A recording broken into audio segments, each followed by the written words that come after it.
মহাতীর্থ ব্রহ্মপুত্র পূর্বেতে প্রচার, পশ্চিমেতে পদ্মাবতী বিদিত সংসার, মধ্যেতে বিক্রমপুর রাজ্য মনোহর। একথা সাধক কবি লালা লামগতি সেনের লিখেছিলেন ৭০০ বছর আগে মায়াতিমির চন্দ্রিকায়।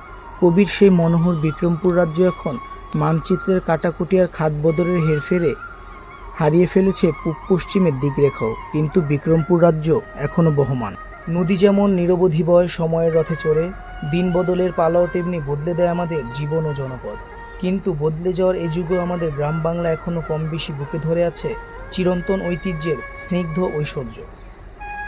পল্লীর আনাচে কানাচে রং, রূপ, স্বাদ, গন্ধের কতই না বৈচিত্র্য। তাই ভিন্ন স্বাদের সন্ধানে আজ যে ভিডিওটি করছি, এটা একসময়ের বিক্রমপুর, আজকের মুন্সিগঞ্জ। চমৎকার সব খাল আর পদ্মা, মেঘনা, ধলেশ্বরী নদী বিধৌত এই জনপদ একসময় ছিল প্রাচীন বাংলার রাজনৈতিক ও সাংস্কৃতিক প্রাণকেন্দ্র, চঞ্চুক, বর্মন ও সেন রাজাদের রাজধানী।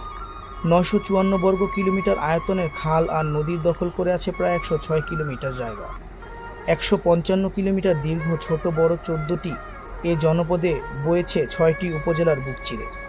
বৌদ্ধ পণ্ডিত অতীশ দীপঙ্কর শ্রীজ্ঞান, বিজ্ঞানী স্যার জগদীশ চন্দ্র বসু, সাঁতারু রজন দাস, বিপ্লবী বিনয় বাদল দীনেশ, সাহিত্যিক হুমায়ুন আজাদের মতো বহু কীর্তিমান মানুষের জন্মভূমি কিস্তিয়ার কৃতিত্বে আসলেই রত্নগর্ভা।